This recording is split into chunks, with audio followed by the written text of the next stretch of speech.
My friend's little sister is a money-hungry goblin and went too far when she tried to latch onto my husband, so I shamed her in front of her family and now they want me to publicly apologize.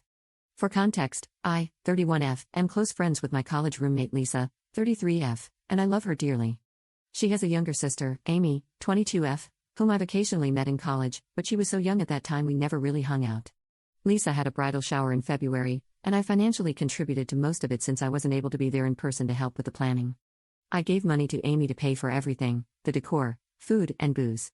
I even paid for an overnight stay at a hotel for all 7 girls. I did all of this because I couldn't make it to her bachelorette party the week before. I had also paid for the limo Amy wanted to host the party in.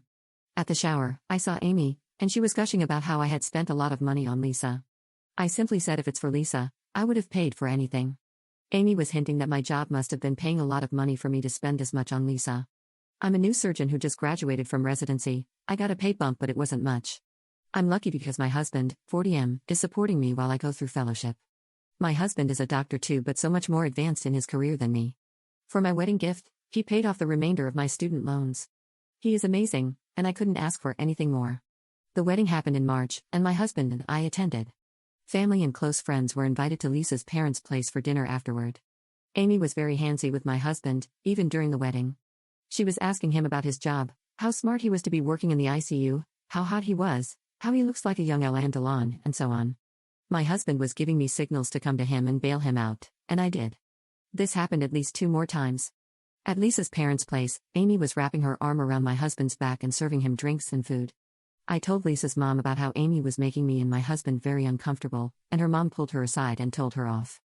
Despite that, she was still acting like a crazed teenager because when we wanted to leave, she wouldn't give my husband his jacket back and kept sniffing it. I had a feeling that she was drunk and completely out of it. My husband raised his voice and told her to stop messing around and give it to him. I yelled, "Can you stop being so difficult? You've been shamelessly flirting with my husband in front of me the whole day. Give me the damn jacket and leave us alone." Later, I got a text from Lisa's mom demanding I publicly apologize to Amy. She wanted me to post a heartfelt apology on social media because some of the guests heard me yell at her and thought I was overreacting and humiliated her. Lisa is on my side and told me Amy has always had gold-digging tendencies and that this isn't the first time she's done something like this. She flirted with her friend's dad and their next-door neighbor who is married when she thought that they were wealthy. Lisa said that she'll handle it. I already felt so bad I ruined the last moments of her wedding day, and now she has to deal with this. I'm ruminating on this a lot lately and wondering if I should apologize to Amy. I don't want to, but then again, if I did, I would explain exactly what happened and how it merited my reaction to her. Though this might add fuel to the fire. There is so much drama right now, and I want to preserve my friendship with Lisa. Update 1. The previous post got so popular that Amy's mom found it and texted me to take it down, but I gaslit her into thinking that I never did such a thing and that I did not have a Reddit account. She believed it, I think, since she didn't text me back, but come on, the details I put in that post were exactly what she experienced, so of course it was mine.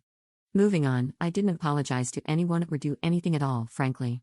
I forgot about it since I had people in emergencies on me left and right at work. One of you said I had the spine of a jellyfish, and not apologizing was the right thing to do. I was hesitant and was actually considering giving that apology because of the fact that she fed me and let me stay in her home during Thanksgiving and Christmas many years ago when I couldn't go home to my family. I'm the kind of person who'll remember every good thing you do for me and do my best to reciprocate or get even so as to not be indebted to you.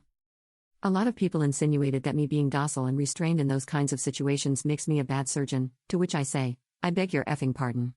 Would you want someone who's operating on you to have a criminal record for causing bodily harm? Also, I've dealt with worse than Amy. I've survived handling 19 psychotic patients with TBIs for a whole rotation. Me being aggressive would have gotten me kicked out of my fellowship. Now, for the things that have transpired. I tried to avoid contacting Lisa since she went off on her honeymoon, but because of the popularity of my previous post, I decided to give her a heads up.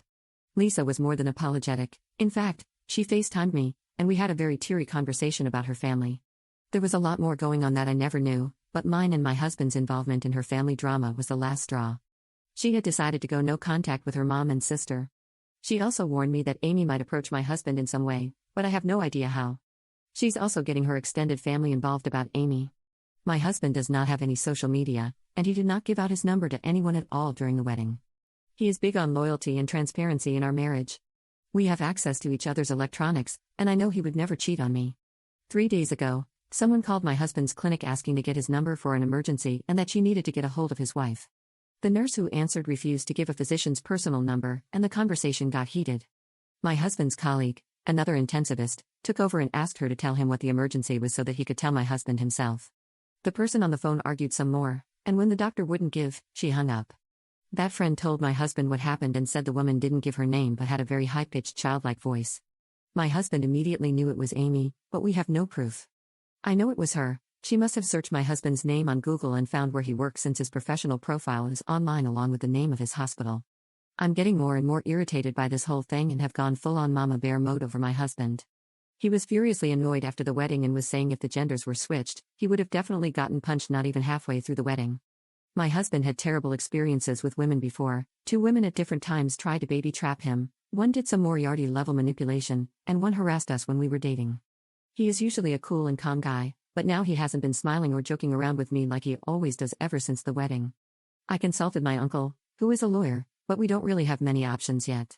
We couldn't prove it was Amy that called, so we just have to wait and see if she does anything. We have since informed the security at my husband's department and around our home, but we hope that she stays broke and can't afford to travel to where we live since it's far from hers. That's all for now.